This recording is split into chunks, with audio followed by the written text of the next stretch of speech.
Movie की शुरुआत में हम एक लड़की को देखते हैं जो एक नाव पर एक आदमी के साथ होती है। ये जंगल में कुछ काम कर रहे होते हैं। ये लड़की अपने ड्रोन कैमरे से एक जंगल देख रही थी और इतने में एक आदमी ड्रोन को मारकर गिरा देता है। इस लड़की का नाम गेबी होता है।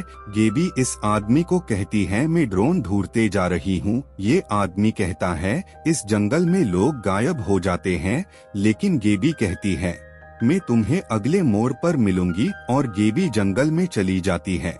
इस नाव पर जो आदमी होता है वो भी जंगल में कुछ काम से अंदर चला जाता है। गेबी थोड़ी ही दूर जंगल में जाती है और इसे कुछ हलचल दिखती है, जिस कारण गेबी डर जाती है और जाने लगती है।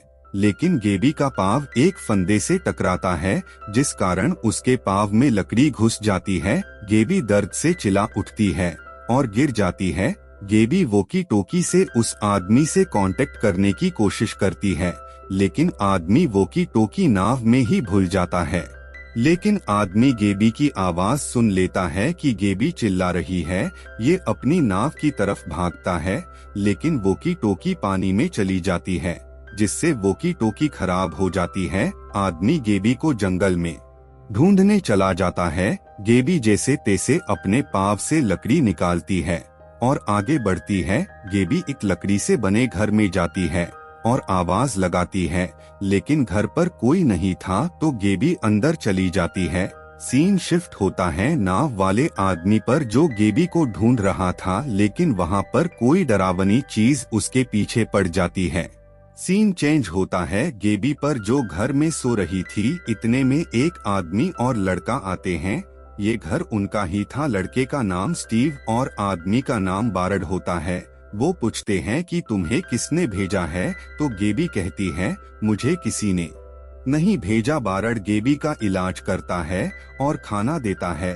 सीन कट होता है और हमें नाव वाला आदमी दिखाया जाता है जो किसी डरावनी चीज से डरकर भाग रहा था, और हमें एक डरावनी चीज दिखाई जाती है जो खौफनाक होती है। वो कोई शैतान था जो शिकार करता है। शैतान ऐसा था जैसे पेड़ के फूल, पत्ते और काई। गेबी को सपना आता है कि उसके शरीर पर स्टीव हाथ लगा रहा है और उस पर कुछ उग रहा है।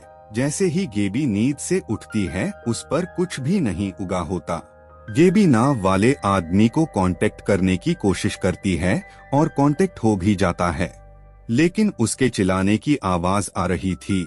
हम देखते हैं बारड और स्टीव कुछ रिचुअल्स कर रहे थे। इधर गेबी कुछ छानबीन कर रही थी, जिससे गेबी को एक लड़की की तस्वीर मिलती है। इतने में बारड आ जाता है और कहता है कि मैं तुम्हें कल छोड़ आऊंगा। गेबी कहती है कि तुम क्या करते थे पहले, तो बारड कहता है कि मैं एक साइंटिस्ट था प्लांट का।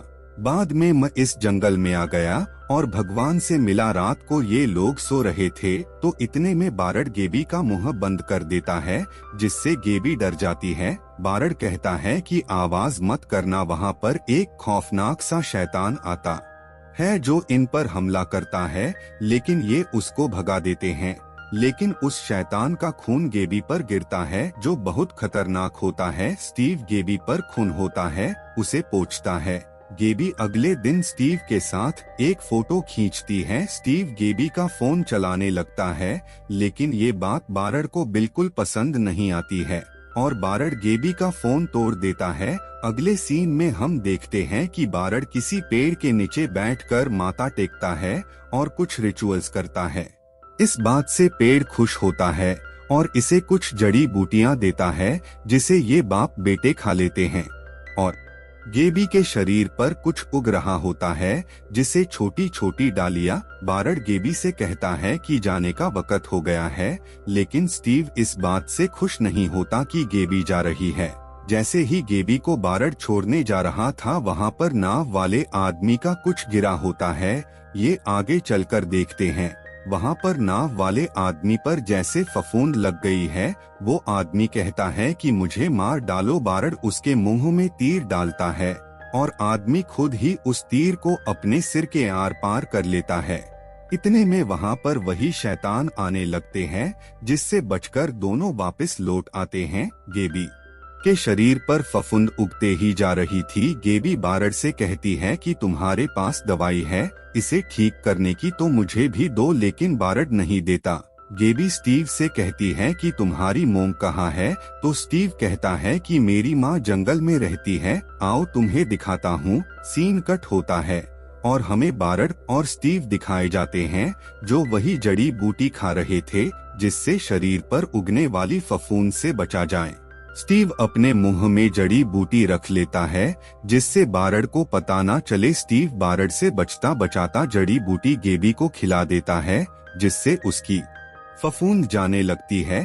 बारड गेबी से कहता है कि जाने के लिए तैयार हो, लेकिन गेबी मना कर देती है। स्टीव गेबी को तीर कमान चलाना सिखाता है। स्टीव गेबी के साथ बहुत खुश था। ये बात बारड को बिल्कुल भी पसंद नहीं थी। बारड कहता है कि इंसान सोचते हैं कि उनसे बुद्धिमान कोई नहीं। बारड ये भी कहता है कि इंसान कीड़े मकोड़े जैसे घूम रहे हैं और एक दिन मर जाएंगे। बारड कहता है कि मैं तुम्हें कुछ दिखाना चाहता हूँ। फिर गेबी कभी कहाँ तो कभी कहाँ पर पहुँच जाती है, कभी पेड़ के पास तो कभी तालाब किनारे। गेबी का दिमाग घूम जाता है। गेबी ये भी देखती है कि बारड स्टीव की बलि देने वाला है और गेबी खुद मरने वाली है। गेबी सपनों की दुनिया से बाहर आती है। बारड गेबी को कहता है कि तुमने सुना वो क्या चाहती है। गेबी स्टीव को अपने साथ चलने के लिए मना लेती है, लेकिन बारड इन्हें देख लेता है और बारड स्टीव को कहता है कि ये तुम्हें गुलाम बनाकर रखेंगी। बारड स्टीव को कहता है कि वो तुम्हें जाने नहीं देगी, तो स्टीव वापस लौट आता है, लेकिन गेबी आगे बढ़ जाती है। गेबी कुछ सोचती है और वापस लौट आती है। स्टीव बारड से कहता है कि हम कहाँ जा रहे हैं, तो बारड कहता है त्याग करने। गेबी घर से तीर कमान उठा लाती है। गेबी उस शैतान को देखती है और शैतान गेबी के पीछे पड़ जाता है। इधर बारड स्टीव की बलि देने वाला था, लेकिन पीछे से गेबी आ जाती है जो बारड को रोक लेती है। बारड और गेबी लड़ने लगते हैं। जैसे ही बारड गेबी को मारने लगता है, लेकिन पीछे से आकर स्टीव पकड़ लेता है।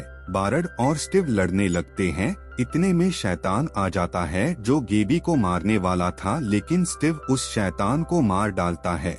बारड गेबी को घसीट कर ले जाता है और कहता है कि बलि तो दे के ही रहूंगा। जैसे ही बारड गेबी को मारने वाला था, पीछे से स्टीव बारड को मार देता है। गेबी और स्टीव घर में आ जाते हैं। हम देखते हैं कि बारड मरा नहीं होता, उस पर फफूंद उग जाती है।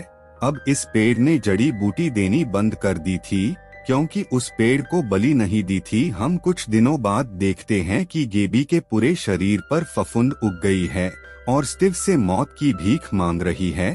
कुछ दिनों बाद गेबी मर जाती है और स्टीव गेबी के शहर आ जाता है। स्टीव एक रेस्टोरेंट में खाना खाकर उठ जाता है और हम देखते हैं कि उस बचे हुए खाने पर फफूंद उग जाती है और मूवी इसी एंड के साथ खत्म हो जाती है।